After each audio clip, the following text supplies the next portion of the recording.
Minus, en haut à droite. Et donc, maintenant que l'enregistrement est en marche, je vais répéter la question, à moins que Shalom veuille nous répéter la question qu'il a posée. J'aimerais qu'on fasse un point sur la question des élèves de Rabbi Akiva. Parce tellement on parle de cela, tellement ça m'apparaît ahurissant que 24 000 élèves meurent. Tellement ça m'apparaît ahurissant que s'ils sont morts parce que il y avait du lachon hara, qu'on soit obligé de pratiquement prendre une espèce de deuil pendant tant de jours, etc., etc. Et c'est toute la question aussi de Bar Korba. Comment Rabbi Akiva est rentré là-dedans, au point de voir en Bar Korba le Mashiach, le Melech HaMashiach. Tout ça, finalement, on a appris tellement de choses à droite, à gauche, que tout ça se mélange dans nos têtes. J'aimerais, si ça ne vous dérange pas, que vous nous remettiez un petit peu d'ordre au niveau de la période historique, qu'est-ce qui s'est passé, etc.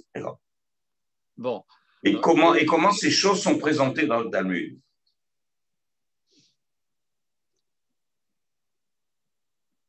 Bon. Si ça Écoutez, si vous m'interrompez à chaque fois, je ne peux pas répondre. Et dès que j'ouvre la bouche, vous reposez une autre question, alors je ne peux plus répondre. Je peux commencer? Bon. Alors, le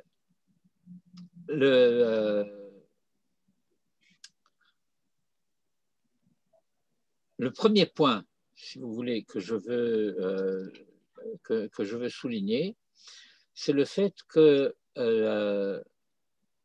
il n'y a aucun deuil qui ait jamais été prescrit par la halakha à l'échelle individuelle ou collective après quelques catastrophes que ce soit.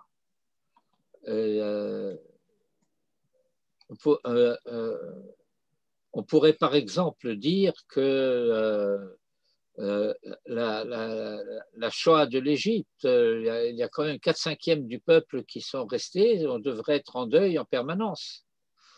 Aucun deuil n'a jamais été évoqué, ne serait-ce qu'un jour de souvenir à ce sujet. Et donc, je le résumerai de la manière suivante. Quel que soit le nombre de victimes, un deuil privé ne fait jamais l'objet d'un deuil national. Les seuls deuils nationaux qui ont jamais été édictés par la tradition concernent la destruction du temple ou la destruction de l'indépendance nationale et l'autonomie politique d'Israël. Vous ne trouverez aucun autre deuil édicté par la halakha à l'échelle collective de tout Israël. Est-ce que ce premier point est clair? Oui. Bon. Y compris, bien entendu, l'erreur qui est commise très souvent à propos du Tzom Gedalia. Gedalia était un gouverneur qui avait été nommé par les autorités babyloniennes et il a été assassiné parce que il y a bon, l'affaire est assez je ne dirais pas complexe, mais enfin c'est un peu trouble. Mais en tout cas, l'assassinat de Gedalia a mis fin à ce qui restait d'autonomie politique en Judée après la destruction du temple. Et donc, ce n'est pas du tout à titre de personne privée que ce tzom est un jeune. Il fait partie des jeunes liés à la destruction de l'État. Deuxième remarque. L'évolution des mentalités religieuses a eu une influence néfaste sur le vocabulaire, ce qui a fait que lorsqu'on parle de Bayit Rishon et de Bayit Sheni, on suppose à tort que le mot Bayit désigne le temple, alors qu'il désigne l'État. Ah bon? L'époque de Bayit Rishon commence avec la conquête d'Eretz Israël par Josué. Le temple ne sera construit que plusieurs siècles plus tard. Mais c'est déjà l'époque de Bayit Rishon.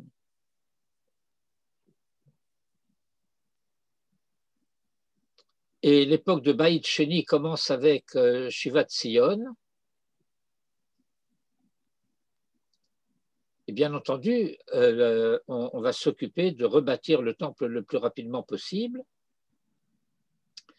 Mais Bayit, ça désigne l'État, la maison d'Israël, comme on dirait la maison de France, le Havdil. Et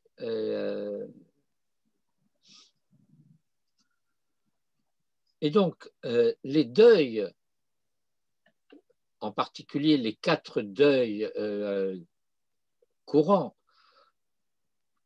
de Shiva Asar B'Tammuz, Tisha B'Av, Tzom Gedalia, Asar B'Tevet, sont tous liés à ce sujet de la destruction de la nation juive, hébraïque d'abord avec Nabuchodonosor et juive avec la destruction du deuxième temple.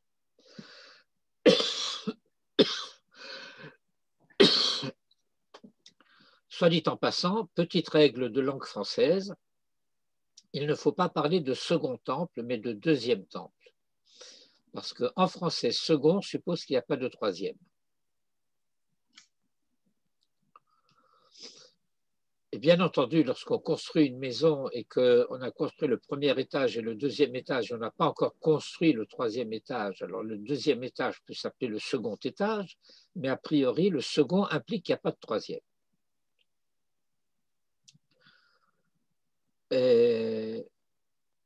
Alors maintenant, j'en viens à la période du Homer. Nachmanide explique dans son commentaire que la période du Homer est une période de semi-fête comme Chol HaMoed, comme le Chol HaMoed qui va relier le premier jour de la fête au dernier jour de la fête, et que cette période du Homer a cette même fonction de relier Pessah à Shavuot. Et donc, c'est a priori une période faste et pas une période néfaste. Faste, c'est relié aussi à festif, au fait que ce sont des jours heureux. Et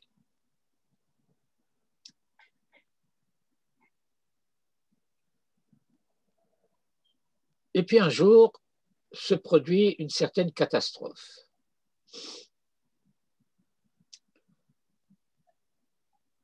La tradition parle de la mort des 24 000 élèves de Rabbi Akiva,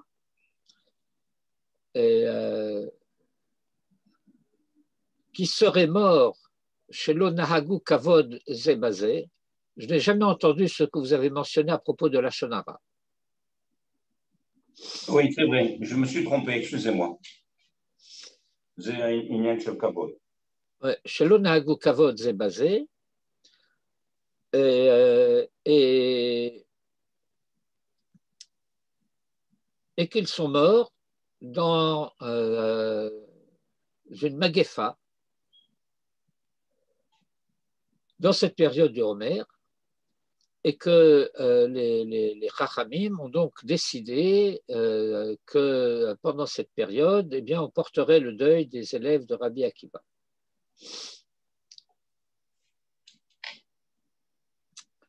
un des Gaonim à Rishonim qui explique le terme, parce que ce n'est pas le terme de Magefa qui est utilisé dans le Talmud, c'est Askara. Et il explique ce terme est un euphémisme qui désigne les légions romaines.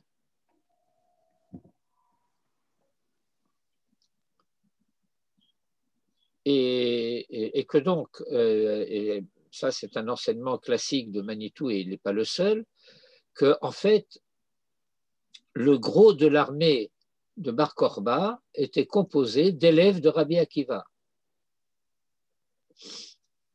Et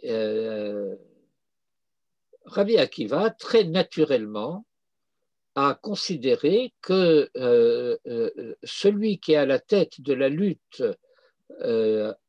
contre les Romains et pour le rétablissement d'une souveraineté juive en Eretz Israël, il accomplit une œuvre messianique. Et c'est ce que le Rambam Maïmonide dans le Mishneh Torah, dans Ilchot Melachim ou Milchomotehem, dans le Yad HaChazaka, va dire ça très clairement.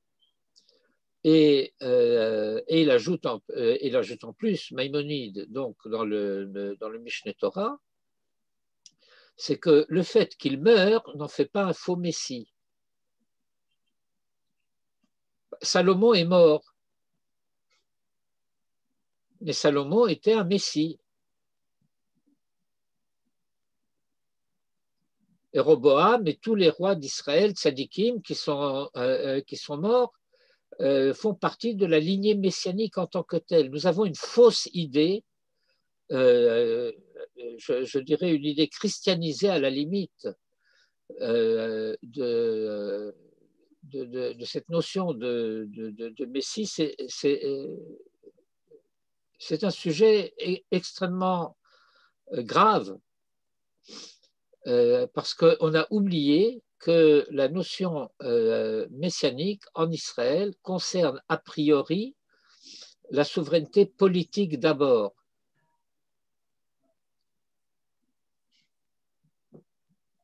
Et bien entendu, une souveraineté politique d'après la Torah et en harmonie avec elle. Mais le Mashiach, ce n'est ni un prophète, ni un prêtre, ni un rabbin. C'est un roi. Et la royauté désigne une souveraineté politique et militaire d'ailleurs. Ce n'est pas pour rien que Maïmonide appelle le livre consacré à ce sujet Ilchot Melachim ou Milchomotehem,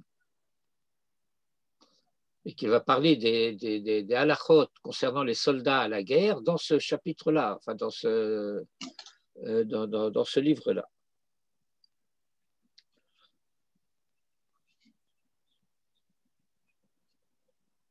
Et il faut bien savoir que tout notre Talmud, toute la Torah chez Baal Pé est en fin de compte fondée sur Rabbi Akiva, au travers de deux principaux de ses élèves, Rabbi Meir et Rabbi Shimon Bar Yochai, et que Rabbi Meir est l'un des fondements de la Mishnah. Au point que, par exemple, on dit Stam Mishnah Rabbi Meir à la Hakamota. Bon, et donc Rabbi Akiva, ce n'est pas un petit rabbin de province qui a eu des fantasmes, je ne sais pas, de délire messianique ou je ne sais pas quoi. Et donc le fait que ça a échoué, ça n'empêche pas que ça aurait pu réussir, ça n'a pas été le cas, et on étudie pourquoi.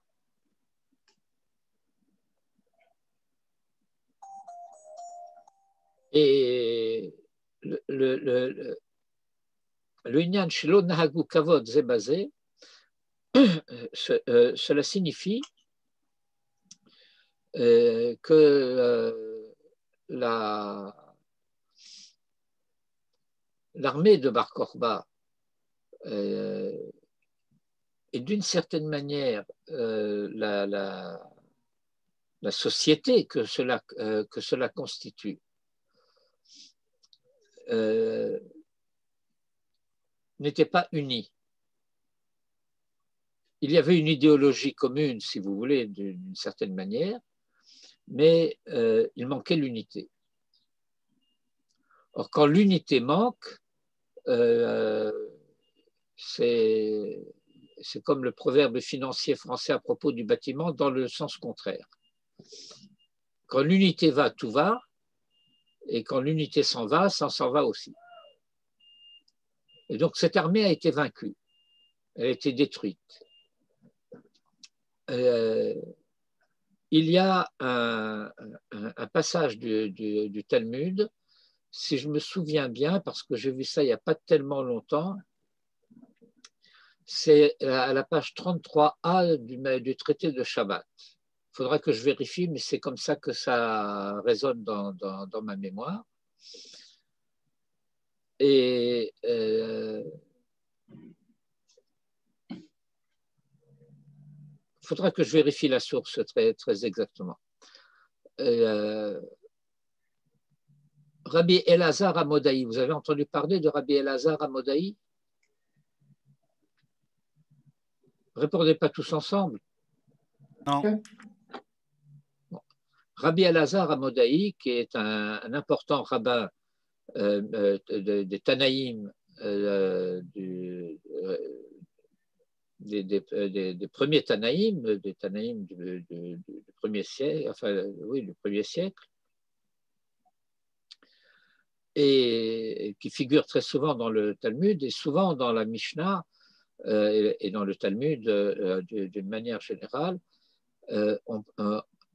On discute d'un certain sujet, le sujet semble avoir déjà été bien analysé, et voilà que le Rosh Yeshiva va dire et on a encore besoin du Modaï.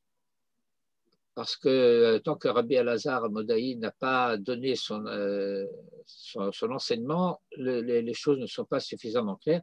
C'est simplement pour vous situer la place que ce maître occupe dans l'économie talmudique. Rabbi Elazar Amodai était l'oncle de Bar Korba. Et bien qu'il était a priori de la ville de Modi'in, il se trouvait à Bétar avec Rabbi Akiva et l'armée de Rabbi Akiva. Et voilà ce que le Midrash raconte.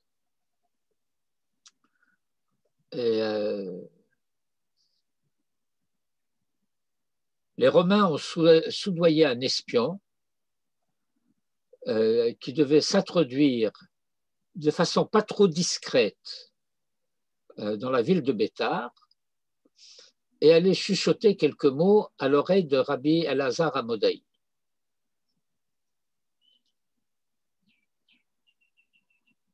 Il y va, il le fait, il se fait prendre puisque la mission consistait à se faire prendre. On l'interroge et alors il dit eh ben, j'ai été envoyé parler à Rabbi Elazar Amodai qui, dans des pourparlers secrets avec les autorités romaines, leur a promis de leur livrer la ville.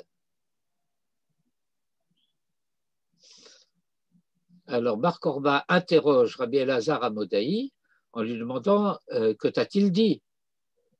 Et Rabbi Elazar Amodai, puisque l'autre avait fait semblant de lui parler mais n'avait rien dit, lui dit il ne m'a rien dit. Et de colère, Bar Korba frappe Rabbi Elazar Amodai, qui était son oncle, et le tue. Et le Midrash conclut, le lendemain, la ville fut prise.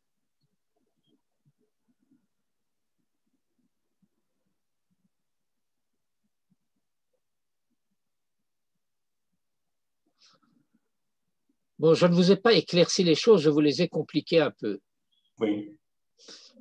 Mais peu importe les circonstances, il faut comprendre l'atmosphère dans laquelle les événements se produisent. Le combat de Bar Korba était un combat juste. Mais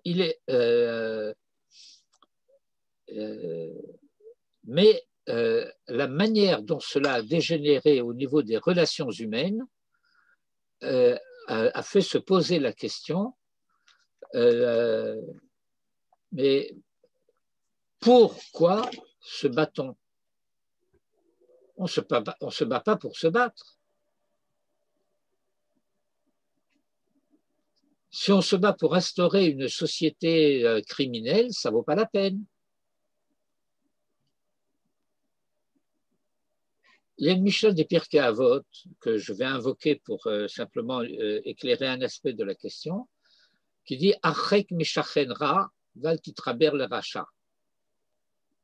Et donc la Mishnah nous fait entendre qu'il y a une différence entre un shachen ra et un racha.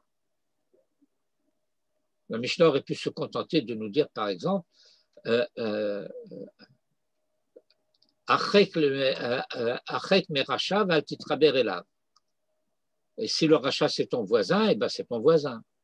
Pourquoi elle distingue entre le shachen ra et le rachat?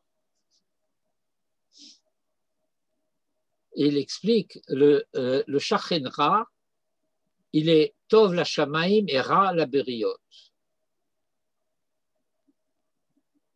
Tandis que le rachat, il est ra la shamaim et tov la beriot. Donc, quand on parle d'un rachat, on parle de quelqu'un qui peut être très gentil, très serviable, très bon camarade, très bon voisin. Il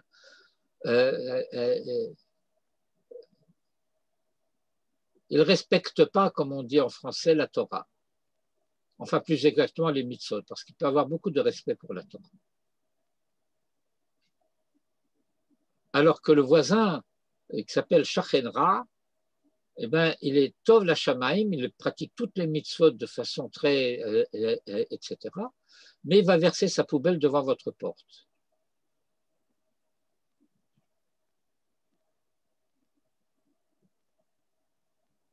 Il va se conduire en mauvais voisin.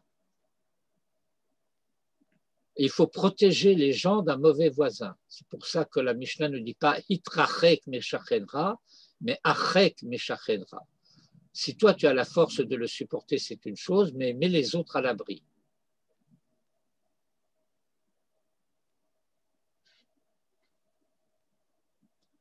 Et si vous avez une armée pieuse mais méchante, si vous comprenez ce que je veux dire, qui sont Tovim la Shamaim et Raïm la Beriot, et ben, finalement, ça peut pas marcher. Et c'est parce que la destruction de Bétar et la fin de la révolte de Bar Korba, comme le cas de Gedalia pour le premier baït, a mis fin aux derniers espoirs d'une restauration de la nation hébraïque, de la nation juive, après la destruction de Baït Sheni, que cette période n'est pas devenue une période de deuil vraiment parce que c'était dans le Homer, mais a reçu un certain nombre de halachot dont le modèle, c'est les halachot des 3 semaines de Shiva Asar B'Tammuz à Tisha B'Av. Et si c'est ça le modèle, c'est parce que c'est ça le sujet.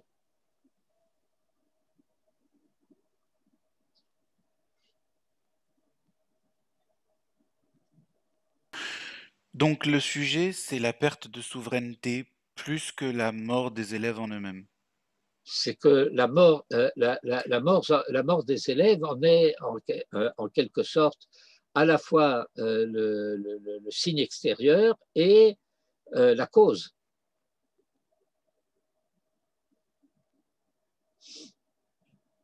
Mais on ne porte pas le deuil des élèves de Rabbi Akiva. Le Talmud utilise souvent des euphémismes.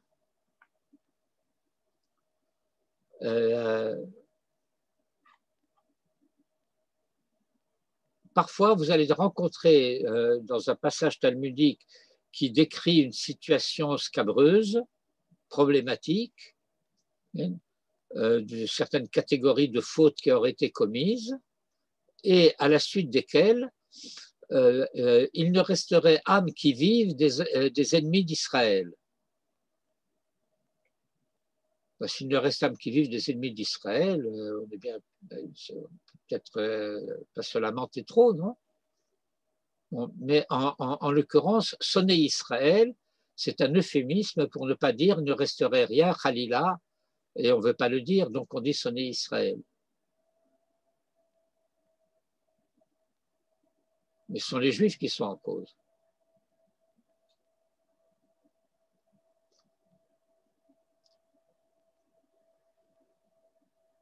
Vous ne savez pas le yiddish. Alors, je vais vous apprendre le yiddish. Au moins un mot en yiddish. Manger. Mange mon fils, se dirait en yiddish, es mein Kind. Ça va? C'est assez facile de se souvenir de cela. Après la Deuxième Guerre mondiale, un enfant orphelin, recueilli par une famille, il est à la table, ils sont en train de manger, et l'enfant demande « Comment mes parents sont morts ?» On lui dit « SS, mein Kind ».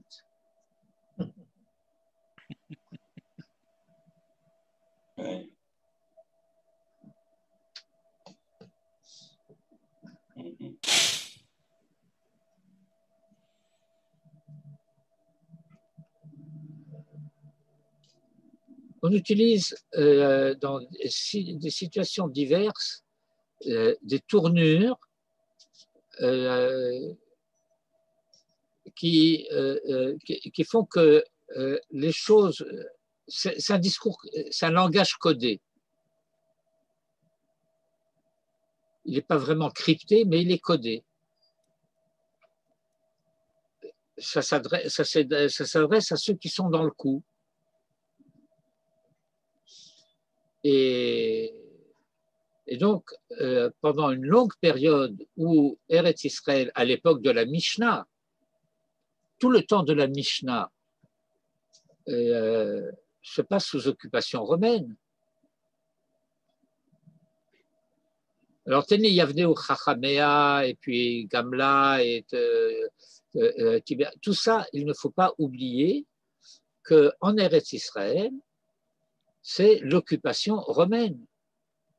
Quand vous dites le temps de la Mishnah, vous dites le temps où elle a été mise à l'écrit ou autre chose? La première période de la Mishnah où elle est orale, et puis ensuite, progressivement, elle est mise par écrit au IIe siècle, grosso modo jusqu'au début du IIIe siècle. Et après commence l'époque du Talmud Yerushalmi en Eretz Israël, qui va durer à peu près jusqu'à la fin du IIIe siècle. Tout ça se passe sous occupation romaine. Le texte de la Mishnah qui va être repris dans le Talmud Bavli, eh bien, c'est un texte qui a été mis par écrit sous l'occupation romaine.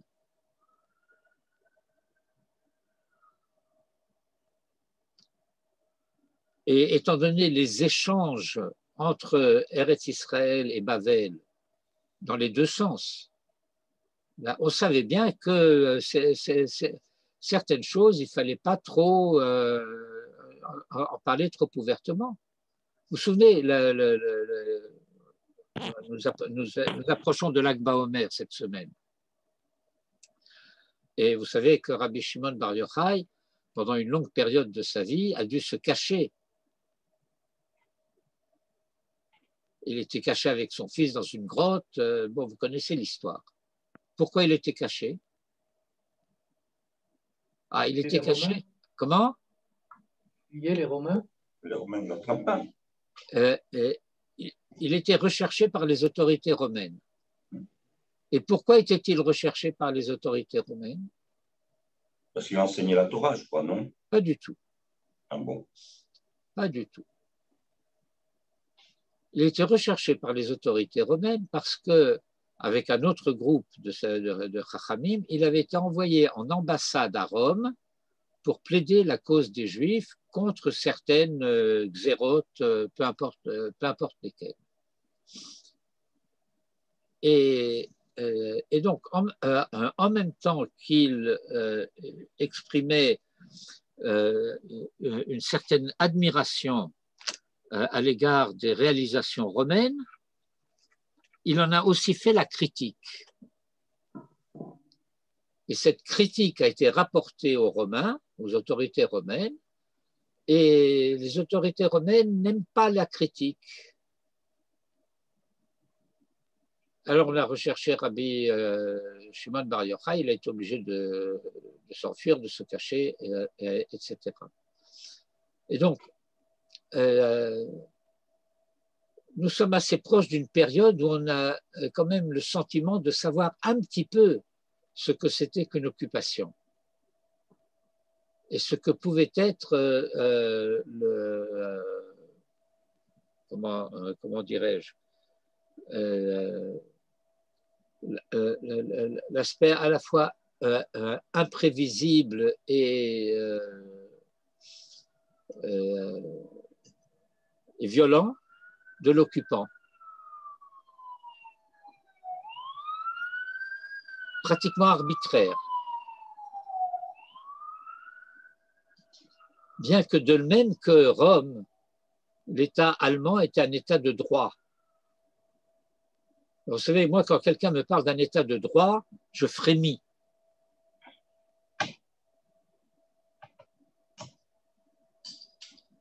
Parce que ou bien les gens sont de mauvaise foi, ou bien ne savent pas de quoi ils parlent, et je ne sais pas lequel est plus grave. Ça dépend du droit. Non. Le droit romain, c'est le droit romain. Dura lex, sed lex. La loi est dure, mais c'est la loi. Et le droit romain reste jusqu'à ce jour l'un des fondements de la philosophie du droit en général. Et ce droit romain n'est pas nécessairement inique.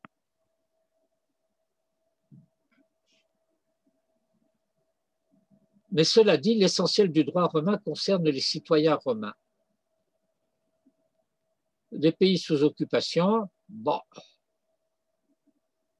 Ah, si vous pouviez dire civis Romanus sum, alors là, tout Rome se met au garde à vous derrière vous.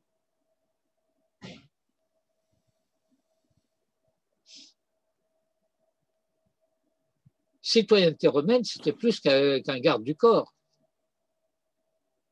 On savait que si on portait atteinte à un citoyen, les légions se mettaient en marche.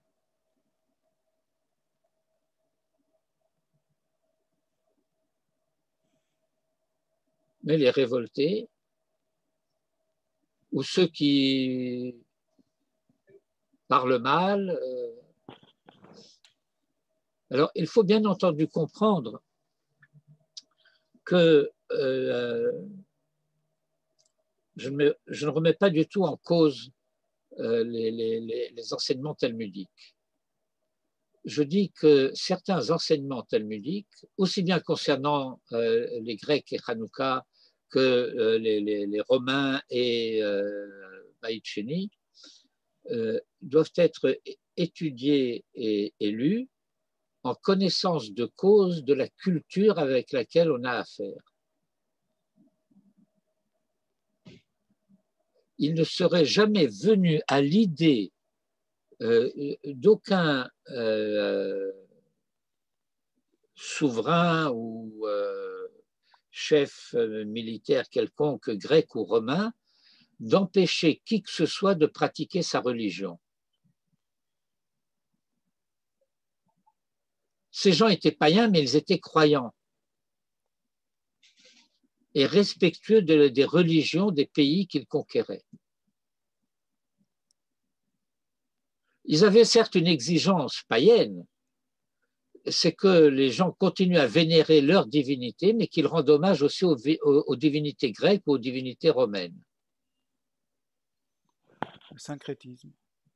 Et, non, ce n'est pas vraiment un syncrétisme. Tu as été vaincu, tu t'es soumis, et maintenant tu dois allégeance. Et l'allégeance à Rome, c'est par l'allégeance au dieu de Rome. L'allégeance à Athènes, c'est c'était pas Athènes à l'époque, c'était le royaume de Syrie. Tu dois allégeance aux esprits, aux divinités du vainqueur, c'est tout. Et c'était très mekoubal dans l'Antiquité comme ça. Il n'y avait qu'un seul cas de figure où ça ne marchait pas, c'était les Juifs. Et donc, il faut bien comprendre que les Romains, aussi bien que les Grecs, avaient parfaitement saisi le fait que les lois de la Torah, avant d'être des lois religieuses, sont des lois nationales. Je ne sais pas si c'est suffisamment clair ce que j'essaie d'expliquer. Plus du tout. Comment? Ça n'est plus du tout aujourd'hui. Ah, que le fait que ça ne soit pas clair aujourd'hui, c'est probable. Mais ce que je dis, ce que j'essaie d'expliquer, il faut que ce soit clair. Sans ça, il faut que j'assiste.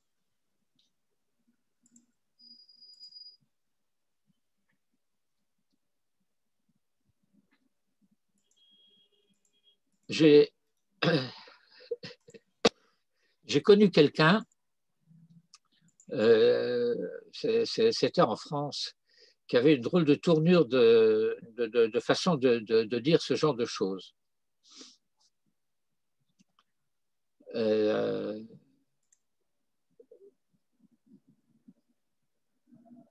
disait, quand je manifeste contre les massacres des Noirs, comment ça s'appelait? C'était les Tutsis ou les… Comment? Les Tutsis qui étaient massacrés par les Hutus. Voilà, c'est ça, le massacre des Tutsis. Voilà.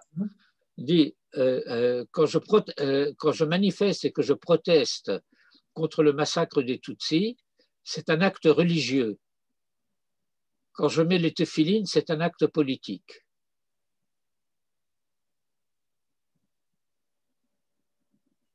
Bon, je lui laisse la responsabilité de sa formulation, mais il s'agit de comprendre. Il y a des gestes que nous avons fini par appeler des gestes cultuels, alors qu'il s'agit de gestes d'identification nationale.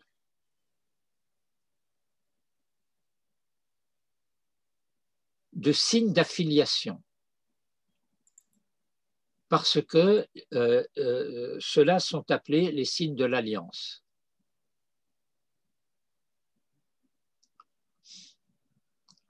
Et les Romains l'avaient bien compris, et les Grecs l'avaient bien compris aussi. Or, les révoltes, elles n'étaient pas de nature religieuse, elles étaient de nature politique.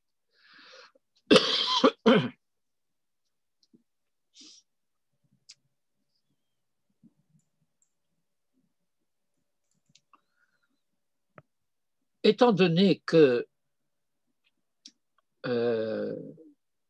la victoire des Maccabées a dégénéré par la suite parce que les Hasmonéens ont voulu garder le pouvoir politique, ils ne l'ont pas remis entre les mains de la lignée de David, et qu'il y avait les tensions et dissensions entre les pharisiens et les sadducéens et qu'ils ont tendu vers le sadducéisme, etc. Alors, quand le Talmud rend compte de l'affaire de Hanouka, c'est poser la question de savoir que faut-il mettre en évidence, sur quoi faut-il insister? Faut-il insister sur l'aspect du miracle des Lumières ou sur l'aspect du miracle militaire?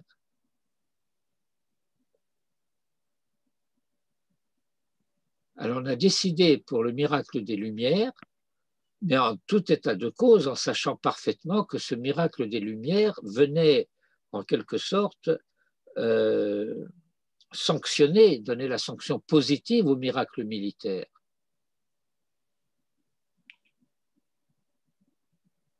Et j'en donnerai un indice.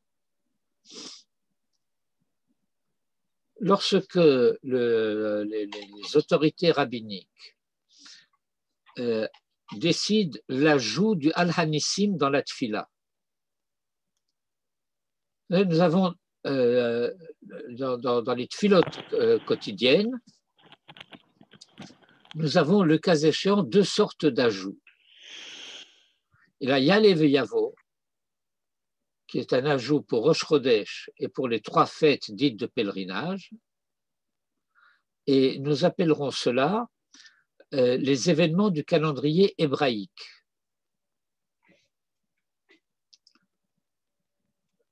Je ne sais pas pourquoi Dan Lajemi a disparu de la circulation. Et puis, vous avez 2 ajouts. Le premier, Yalev et Yavo, est avant les 3 bénédictions finales. Se trouve à la limite entre les 12 bénédictions intermédiaires, centrales, et les 3 bénédictions finales. Mais dans le corps des bénédictions finales, nous avons 2 ajouts de Al-Hanissim. Un pour Hanouka, un pour Purim, et ces ajouts concernent ce que j'appellerais le calendrier juif.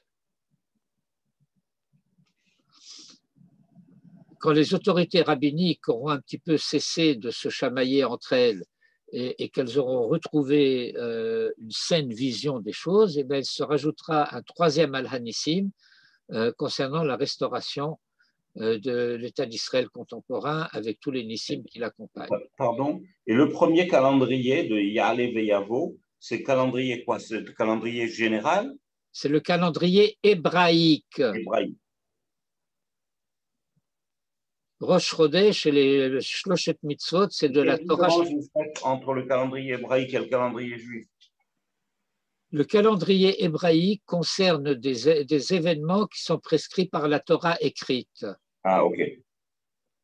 Alors que le calendrier juif, ça concerne des événements qui sont prescrits, sanctionnés, fêtés d'après la Torah orale.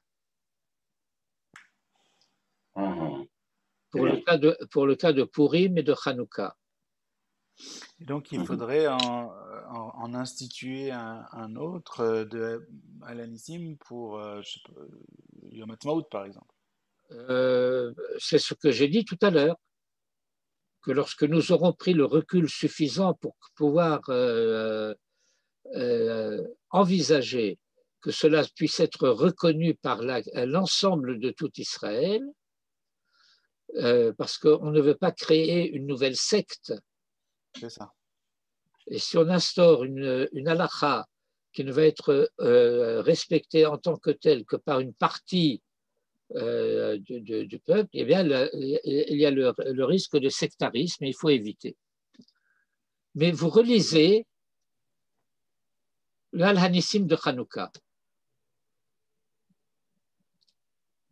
et vous constatez qu'il n'y est fait aucune mention du miracle des Lumières, du miracle de l'huile. C'est vrai. Oui.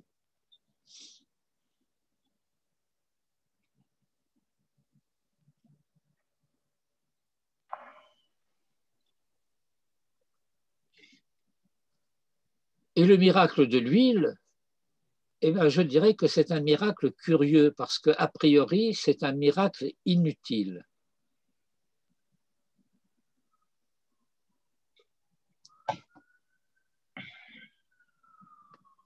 Il y a un principe halachique fondamental qui s'exprime par les termes Ones Rachamana Patre. Quand on est dans une situation où joue une contrainte intérieure ou extérieure indépendante de ma volonté, eh bien, je ne suis pas responsable de ne pas pouvoir, par exemple, réaliser une certaine mitzvah. Je ne peux pas allumer les lumières du candélabre, du chandelier du temple si je n'ai pas d'huile. Il me faut de l'huile pure pour pouvoir le faire. Je viens de reconquérir Jérusalem, je viens de libérer Jérusalem, je viens de restaurer l'autorité juive sur le temple. Je vais restaurer le culte du temple, mais il me faut de l'huile. Alors, ça fait 50 ans qu'on n'a pas allumé l'huile, et bien ça sera 50 ans et 8 jours. Le temps de faire une cueillette d'olives et de fabriquer de l'huile.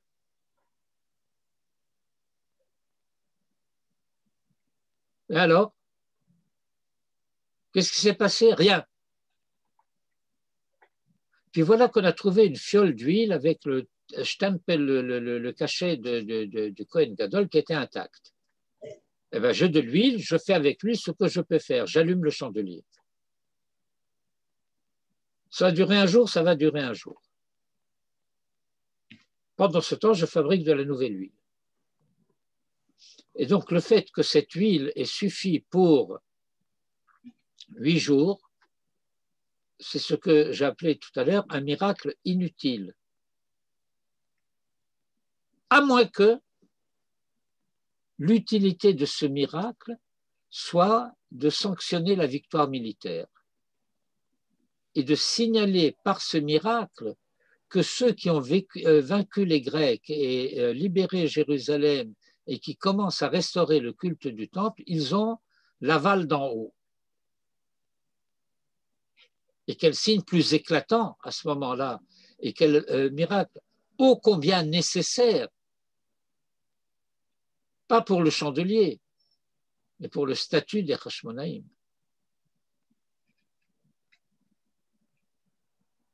Mais lorsque le temps passe et que on vit pendant tout le Moyen-Âge occidental, en Europe en particulier, dans des régions d'intense spiritualité religieuse.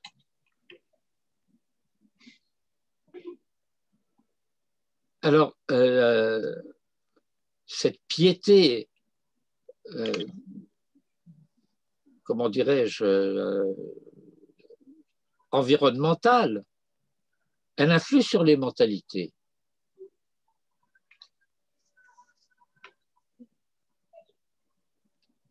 Ce qui fait que, à travers le temps,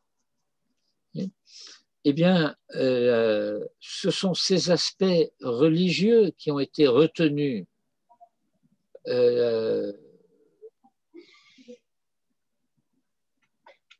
aussi bien au niveau de l'enseignement général, de l'enseignement populaire, etc. Et j'ai le sentiment personnellement qu'il s'est passé quelque chose d'éminemment grave, mais de probablement aussi assez inévitable.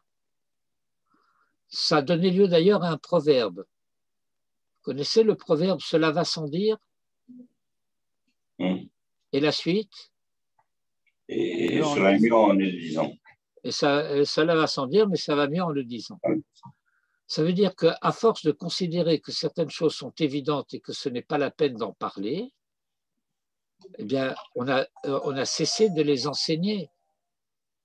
Mais ce qui est évident pour une génération ne l'est pas pour la suivante. Il fallait continuer à l'enseigner pour la génération suivante et ainsi de suite. Mais étant donné qu'on a commencé à enseigner des choses qui étaient bâties sur les évidences, mais qui oubliaient les évidences, on s'est retrouvé avec des immeubles et parfois des gratte-ciel auxquels il manquait les fondations. C'est-à-dire qu'on a enseigné le miracle plutôt que la base de ce miracle. Par exemple, Plutôt que le fondement. c'est-à-dire qu'on a enseigné la dimension spirituelle, si vous voulez, abstraite, miraculeuse de ce miracle, mais qu'on voulait minimiser l'aspect militaire. Parce que l'aspect militaire, c'est déplaisant. Je ne sais pas si c'est de la médisance, mais en tout état de cause, c'est un fait assez connu qu'un des maîtres reconnus, en particulier du public Chiloni en Israël et qui fait figure d'autorité à l'étranger, qui était un juif pratiquant et quelque peu antisioniste, allait à Jérusalem le jour de Purim à Tel Aviv et revenait à Tel Aviv le jour de Purim de Jérusalem. Ouais. Parce que Purim, c'est une fête au cours de laquelle on célèbre des crimes, des assassinats, des meurtres. Ces Juifs ont tué des gens en Perse, à Suse. Et non seulement cela, mais cette Esther sanguinaire, elle a demandé de continuer à tuer le lendemain parce que ce qu'on avait tué ce jour-là n'a pas suffi. Alors cette belle âme ne voulait pas fêter Purim.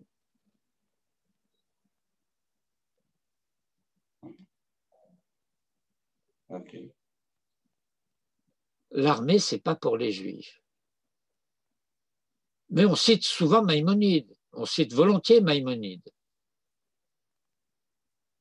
Ilchot Melachim. Camarade, c'est Ilchot Melachim ou Milchomotehem. Ilchot Melachim. C'est plus court.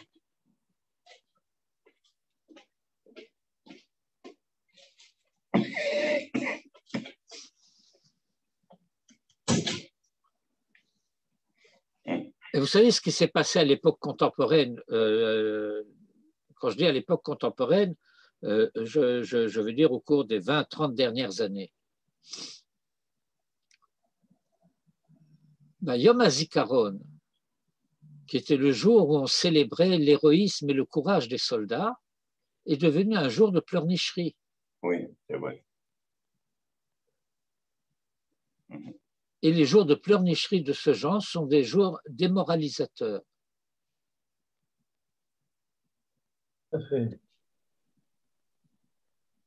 Ça fait partie du même mouvement d'esprit, si vous voulez, je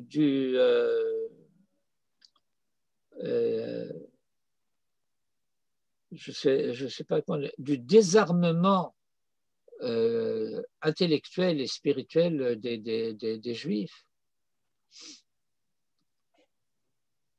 Pourquoi on allume des feux à Lag BaOmer?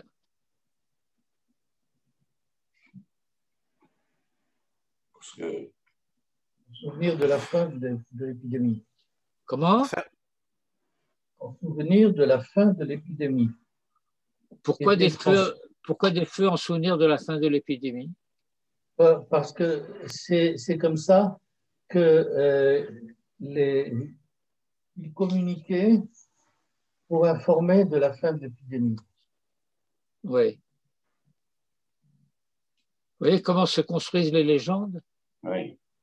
Alors qu'en fait, c'est pour faire comme la Saint-Jean. Non.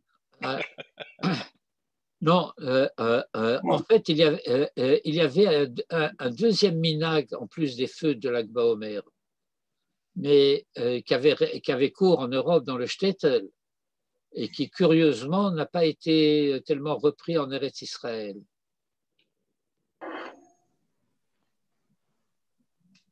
C'est qu'à Lag BaOmer, les enfants jouaient à tirer à l'arc. Et les feux de Lag BaOmer, c'était les feux de camp de l'armée de Bar Korba.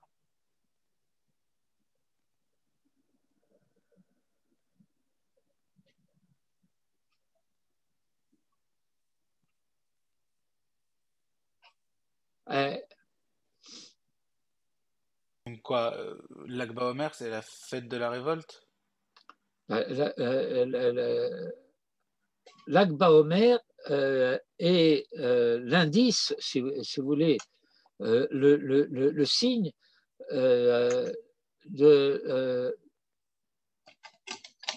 en vue de quoi et pourquoi on se battait et qui se battait. Ça a échoué, mais on se battait. Mhm.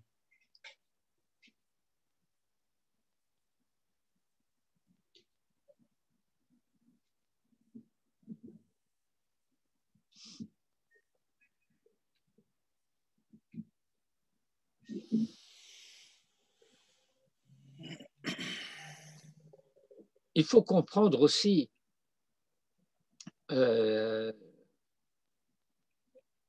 dirais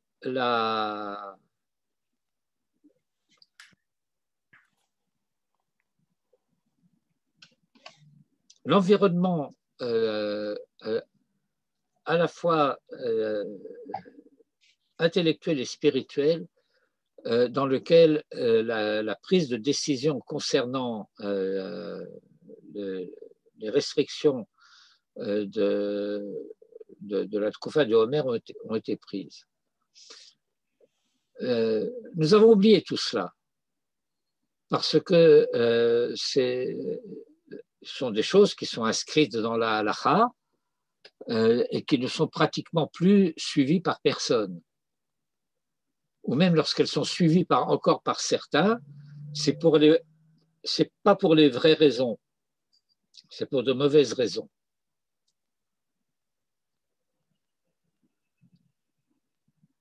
Nous avons dans l'année des jours de jeûne particuliers qui rappellent donc tel événement dans la suite des événements qui ont conduit à la destruction du temple et de ses conséquences. Mais a priori, du point de vue de la halakha, toute l'année, nous portons le deuil du temple. Toute l'année, il y a certaines conduites qui ne sont pas des conduites a priori bienvenues.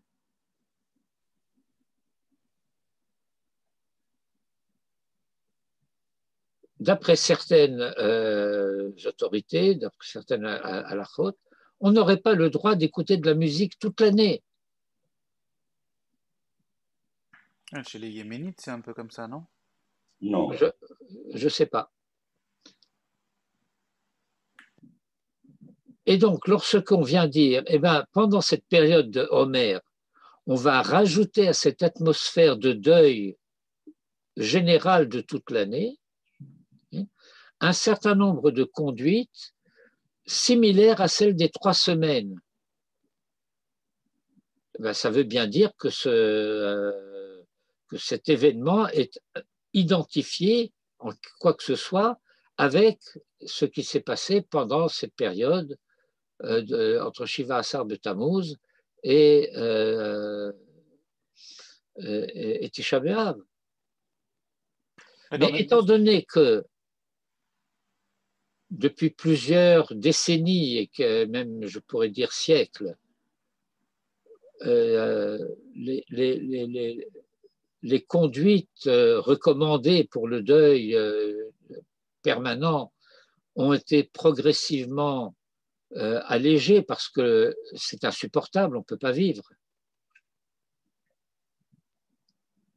Alors on a retenu pour la période du Homer spécifiquement quelque chose de ce qui devrait se passer toute l'année.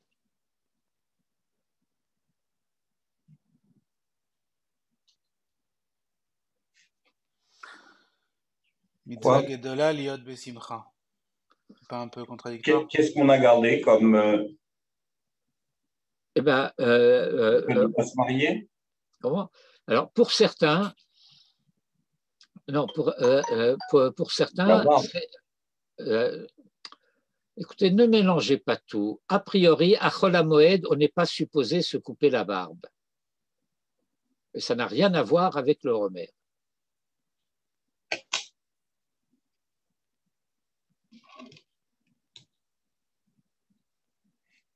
À Chol HaMoed, on n'est pas supposé se couper la barbe ou se raser. Et si vous avez été à la synagogue pendant la période de Chol HaMoed, eh ben, vous voyez qu'il y a des juifs qui sont pas rasés depuis 2, 3, 4, 5 jours.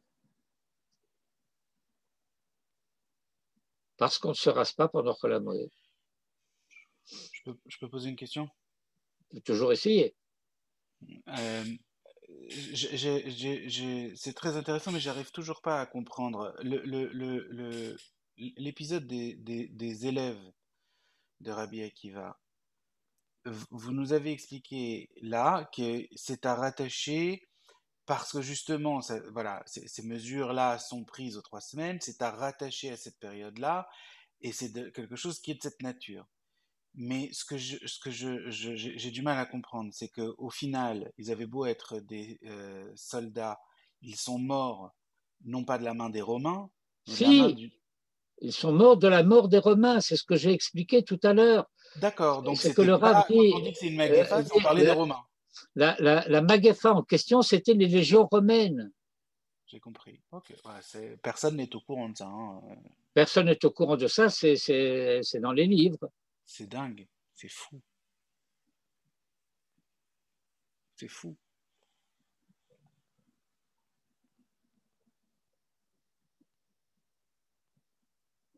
Vous voyez, imaginez Non la mais, situation. Ok, le corona, mais c'est un corona extrêmement spécial. Il n'atteint personne, sauf les élèves de Rabbi Akiva. Tous les autres sont immunisés. Et personne n'est mort de cette épidémie, sauf les élèves de Rabbi Akiva.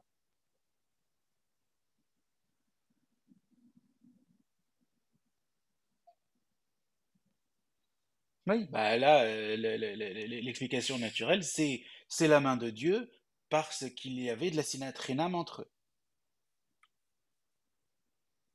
Oui. Alors, je dirais, c'est la main de Dieu. Et le verdict a été, comment dirais-je, comment dire ça la poêle, je ne sais plus parler français, moi, Mis en œuvre. a été exécuté par les légions romaines. Il y avait donc cette histoire de sinatrinam entre eux, c'est réel. C'est pas Sinatrinam, c'est Choser Kavod. Lo Nahagu Kavod Zebazé. C'est pour essayer d'illustrer un petit peu cela que j'ai rapporté cette histoire concernant Rabbi Elazar Amodai, tué par son neveu, qui était le chef de guerre de cette époque, qui était le roi, en quelque sorte, un statut royal à Bétar, et qui a soupçonné son oncle de vouloir livrer la ville de Bétar, un petit peu à la manière dont on dit que Rabbi Yochanan, à l'époque de la destruction du premier de Baït Sheni, était en connivence plus ou moins avec les Romains. Et on ne pourrait pas dire que cette compréhension parce qu'il y avait ce Choser Kavod, etc., c'est une explication a posteriori un peu religieuse d'une défaite purement militaire, un point c'est tout? Non, la question, la question qui se pose, si vous voulez, c'est, bon, bien entendu, une armée victorieuse peut finir par subir des revers, en particulier lorsqu'on a affaire à la puissance romaine qui a des ressources quasi inépuisables, qui peut envoyer des nouvelles troupes. Il y a des galères romaines qui peuvent arriver tous les mois et avec bon, alors que la poignée exténuée de soldats de Bar Korba finissent par, comme Matsada, on résiste 3 ans, et puis au bout de 3 ans, mais qui a résisté 3 ans? C'est exceptionnel. Résister 3 ans à la plus fameuse des légions romaines, la 10e légion. Je ne sais pas si vous avez entendu parler de Decima Legione, c'était la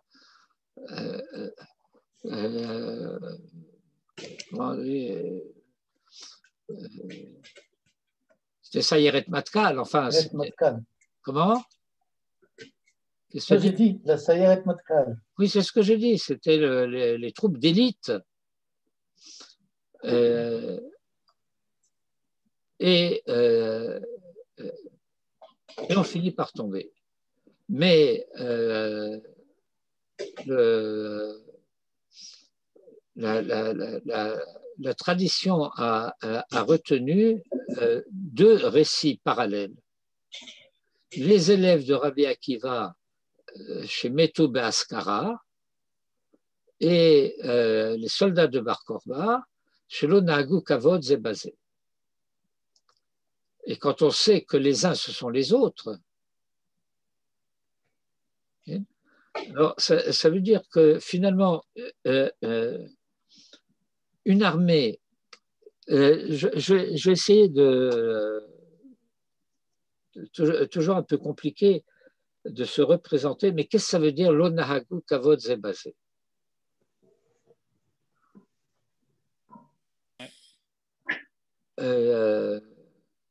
Je vais le traduire en termes peut-être approximatifs, mais peut-être un petit peu plus expressifs. Ils n'avaient pas confiance les uns dans les autres. C'est ce qu'illustre l'histoire avec Rabbi Elazar Amodaï et Bar Korba. Rabbi Elazar Amodaï est tué par son neveu parce que son neveu le croit capable et coupable de trahison. Et si je me bats et que je crains que mon voisin ne soit un traître, alors je vais le surveiller lui plus que je vais surveiller l'ennemi. On ne gagne pas de bataille de cette façon.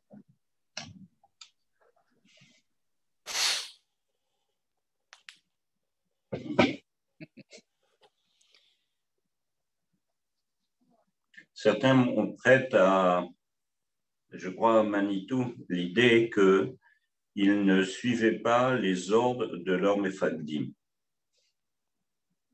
Moi, je n'ai jamais entendu Manitou dire cela. Bon. Alors, encore une fois, je le répète parce que c'est un principe talmudique important. Lo shamati ena reaya. Parce que le fait que moi, je n'ai pas entendu, ça n'empêche pas que 10 000 autres ont pu entendre. Mais moi, j'ai souvent entendu Manitou parler de ce sujet. J'ai lu des choses que Manitou a écrites à ce sujet. Ça, je n'ai jamais lu ni entendu.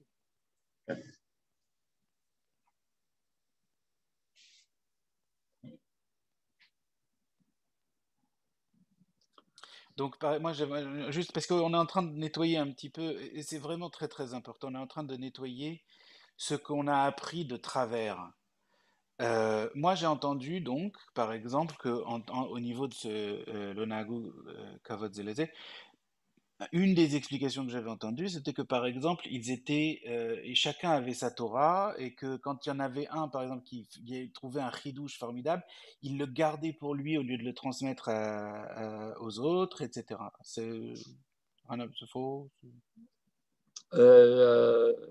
C'est cohérent. C'est cohérent avec le reste. Oui, c'est cohérent. Mais ce qui explique leur mort principalement, c'est une cause parfaitement déterministe du fait qu'au niveau des rangs de l'armée, il n'y avait pas de cohésion, donc on n'avait pas confiance en celui dans lequel on avait mis sa vie entre ses mains, et donc par voie de conséquence, on a perdu face à la plus grande armée du monde de l'époque. Oui. Et tout est tout à fait normal et parfaitement cartésien, enfin cartésien en tout cas, logique. Oui. Les victoires des Asmonéens sont parfaitement illogiques. Ouais. Et alors, on dit, bon, C'était une armée patriotique qui se battait contre une armée de mercenaires, ils avaient la connaissance du terrain. On cherche à donner des explications logiques et rationnelles à une chose. Tout ça, c'est vrai, mais il n'en reste pas moins qu'ils ont mis en échec la puissance grecque. Une partie de l'armée d'Alexandre, malgré tout, c'est pas rien. Non, c'est pas rien.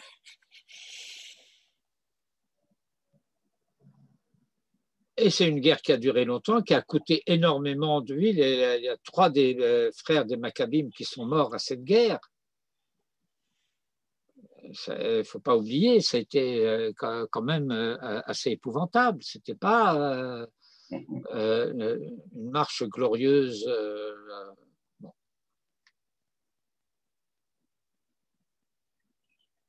Mais ils ont vaincu. Ils ont établi une souveraineté qui a duré 3 siècles, près de 3 siècles. Avec des avatars et tout ce que vous voulez, mais bon. Et j'ai l'habitude d'ajouter, et tout ce que vous ne voulez pas d'ailleurs aussi. Et l'armée de Bar Korba a commencé par remporter des victoires. Et c'est face aux victoires de Bar Korba que Rabbi Akiva s'est rallié à lui.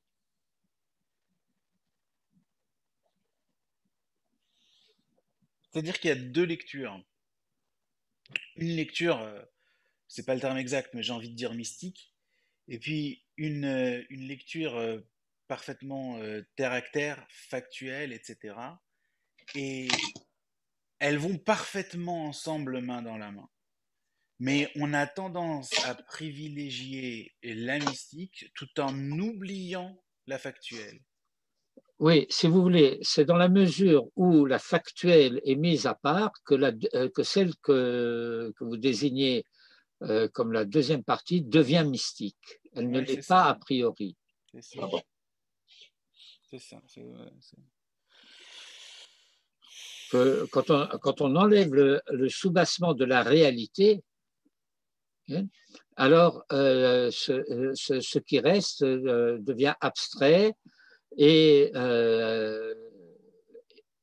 les choses abstraites qui n'ont pas de soubassement dans le réel, eh bien, finissent par devenir fantasmatiques. C'est fou. C'est fou.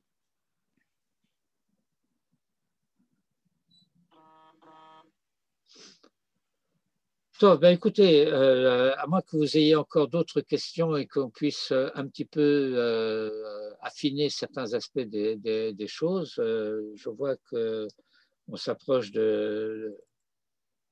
Ouais. Il est 1h moins 10, si je ne me trompe. C'est ça. Oui. Et donc, d'autres questions? C'était très clair. Ça rejoint un petit peu la discussion de la semaine dernière sur Avshalom, en fait. C'est rien à voir, hein, mais c'est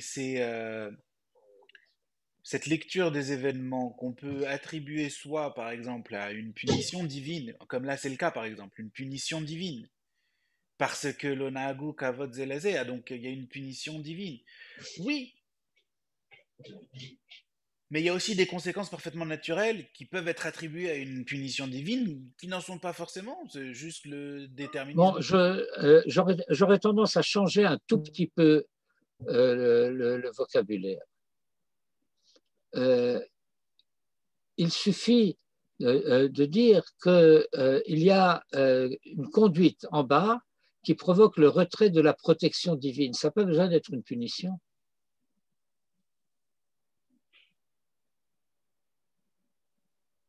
Si la protection divine est élevée, alors les événements naturels, la puissance militaire de Rome prend le dessus. Non, mais d'accord, ce que j'essaie de souligner là, c'est qu'il y a quand même une différence assez fondamentale entre ce que vous êtes en train de dire et ce qui est transmis, ou pour synthétiser en une phrase, Dieu a envoyé une Maguefa pour punir les élèves de Rabbi Akiva qui avaient de la sinatrinam entre eux. C'est-à-dire que quand on regarde les choses comme ça et puis qu'on voit l'explication que vous nous avez donnée aujourd'hui, il y a un monde quand même. Oui, mais vous rappellerez malgré tout qu'avant de donner cette explication, j'ai commencé par rappeler un principe général de la manière dont la tradition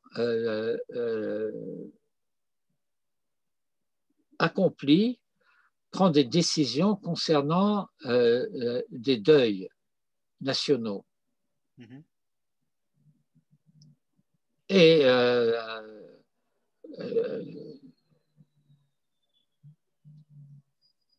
dans la liturgie, par exemple, de Yom Kippour, c'est repris aussi en partie dans la liturgie de Tisha B'Av, mais ça figure dans la liturgie de Yom Kippour. On parle des Asara Harugei Malchut. Il y a une élégie, ça s'appelle comme ça en français, qui raconte le martyre de ces 10 grands maîtres d'Israël, assassinés par les Romains. Vous vous rappelez de ça? Oui. Où se trouve dans le calendrier le jour de deuil qui correspond à cette catastrophe?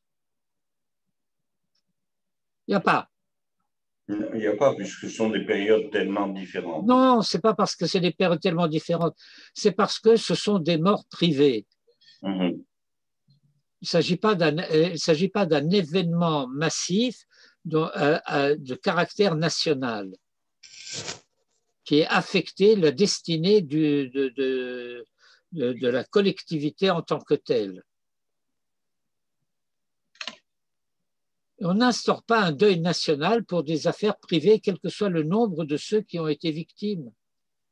Oui, alors l'explication traditionnelle pour c'est pas que on pleure le nombre de victimes, c'est la perte de Torah formidable que ces élèves-là avaient à dispenser que l'on pleure pendant ce deuil. Mais vous ne trouvez aucune référence à quoi que ce soit de ce genre dans toute la littérature talmudique. Et le fait que la tradition décide, par exemple, y compris de nos jours, il y a une marloquette à propos de Yom HaShoah, qu'il ne faut pas oublier que ça s'appelle quand même Yom HaShoah Va'Gvura. C'est une marloquette des C'est Yom Ashkenazim. HaZikaron, Yom HaZikaron. Non, je parle de Yom HaShoah. C'est pas Yom HaZikaron, Gvora aussi? Non, Yom HaZikaron, c'est la veille de Yom HaAtzmaut. Oui, c'est d'accord, mais c'est Bon. okay. Yom HaShoah Va'Gvura, c'est a priori le 28 Nissan. Il y a une marloquette à ce sujet parce que les Ashkenazim, et d'ailleurs les Sfaradim non plus, comme on ne dit pas Tachanoun pendant tout le mois de Nissan, ils ont je ne sais plus parler le français moi, ils ont une reluctance à instaurer. Réticence. C'est plus qu'une résistance. Non, une réticence. Une réticence, oui. Ils ont une réticence, merci, à instaurer un jour de deuil pendant le mois de Nissan. Ils ont donc décidé, à la place de cela, d'inventer quelque chose qui s'appelle Yom HaKadish HaKlali, et pour ne pas inventer une nouvelle date, vous voyez jusqu'où va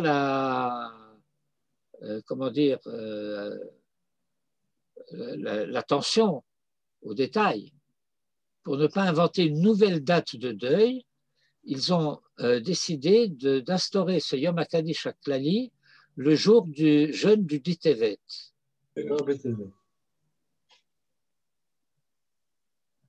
Bon. Mais ça veut dire que même pour quelque chose qui est la mort de 6 millions de Juifs, qui représente quand même un petit peu plus que 24 000 élèves, et que ça représente non pas une yeshiva, mais ça représente un monde qui a disparu.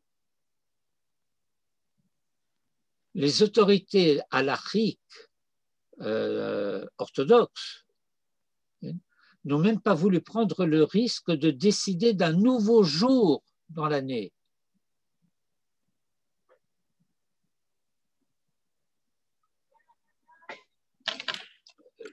Est-ce que vous comprenez l'enjeu de ce que j'explique? Oui, tout à fait. C'est ce qui explique justement Alors, que on va ce que décider pas pour savoir. cette semaine, avec les minagim différents entre les Ashkenazim, les Sfaradim et les Kabbalistes.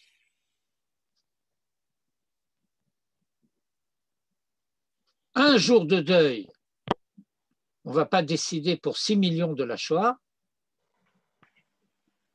on va se contenter du Kaddish Klali et qu'on va placer Dafka un jour qui est déjà un jour de jeûne pour lui-même, et en courant le risque de mêler deux sujets qui n'ont pas de rapport direct entre eux, la Shoah et la destruction du temple. Quand même un rapport peut-être pas direct, mais indirect certain. Très, très indirect.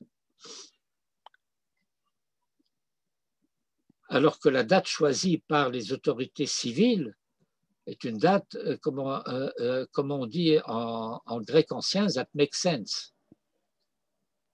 C'est la date de la révolte du ghetto de Varsovie, le 28 Nissan.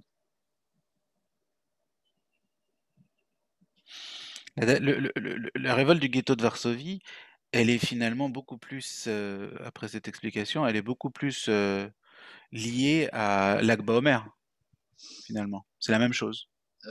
Pas tellement à l'Akba Omer qu'à la Troufa du Homer. Oui, c'est-à-dire la résistance vaine, mais résistance.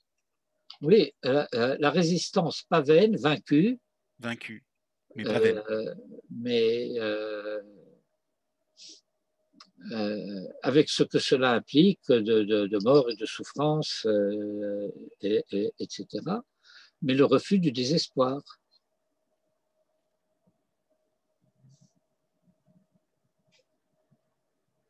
Et alors,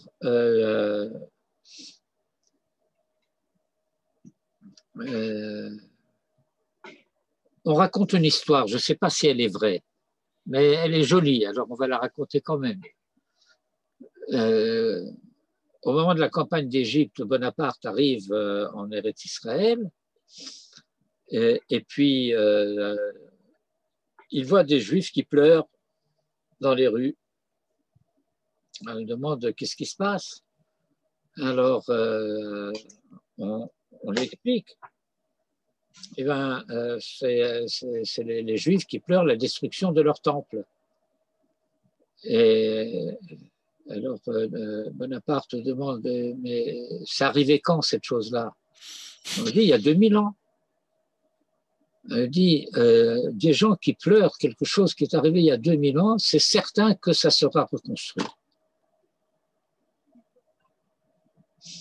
C'est-à-dire que le deuil, ce n'est pas simplement le fait de se lamenter, c'est de continuer à porter le souvenir. Et donc, dans le phénomène, je dirais, du deuil lui-même, est inscrite par l'obligation du souvenir, l'espérance du retour.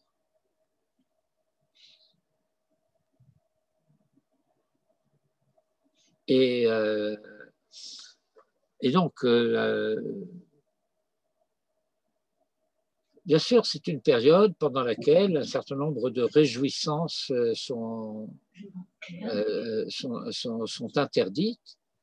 Lorsqu'il s'agit de réjouissances qui peuvent être, si j'ose dire, reportées.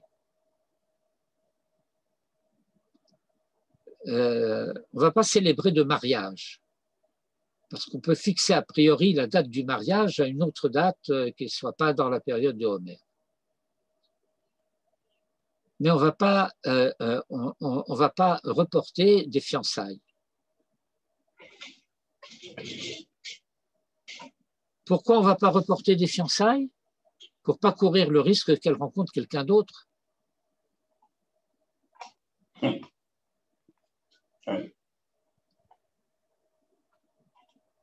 Alors, on va discuter, est-ce que c'est des fiançailles de jeunes gens ou est-ce que c'est même des fiançailles de gens qui ont été mariés, veuves, divorcés, etc. Bon, il y a des nuances.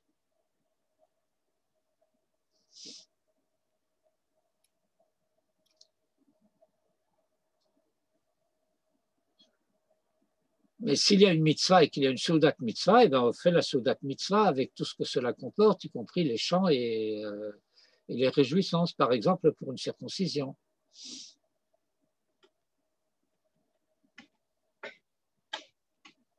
Tov. Alors voilà, je pense que je vous ai fait un petit peu une petite mise au point à ce sujet. Oui, Oui, absolument. une grosse même. Ouais. C'est donc la fin de la velléité de restauration de la souveraineté qu'on pleure dans cette première partie du C'est le fait qu'après la révolte de Bar Korba, c'est la fin de la révolte, quoi. C'est ça qu'on le pleure. dernier soubresaut de révolte avec l'espoir d'une restauration de la souveraineté juive sur Eretz Israël a été écrasé. C'est à cette époque-là que les Romains ont rasé Jérusalem et semé du sel sur l'emplacement de Jérusalem. Vous savez ce que c'est, semer du sel sur un champ? Que rien ne repousse. Oui. Que rien n'y repousse. Bon. Et j'ai notre ami Sinaï de la Beth Knesset du Gesher qui dit à quel point il aime aller en touriste visiter Rome quand il voit toutes les ruines là-bas. Exactement. Bon. Moi, c'est ce que j'y ai été et je suis revenu avec un petit magnet pour le frigo SPQR. Et Ouais. j'adore le regarder parce que c'est tout ce qui reste d'eux, c'est formidable. Ouais. Et donc, le fait de se dire, bon, ben voilà, entre ses amis qui pleuraient et Rabbi Akiva qui riait, et ben finalement, c'est Rabbi Akiva qui a eu raison. Eh oui, eh oui. Et ce qui est extraordinaire dans ces midrashim, c'est que Rabbi Akiva leur demande pourquoi vous pleurez. Alors il lui explique que ce sont de vraies raisons de pleurer. Et Rabbi Akiva il dit c'est pour cette raison-là même que moi je ris. Parce que s'il en est ainsi aujourd'hui pour eux, quand sera-t-il pour nous demain? Et comme on dit en français, rira bien qui, etc. Chazak Baruch. Merci beaucoup. Au revoir. Merci, merci. Et l'Akba Omer Sameach, si j'ose dire. Bah oui. Allez, Merci. au revoir. Au revoir. Au revoir.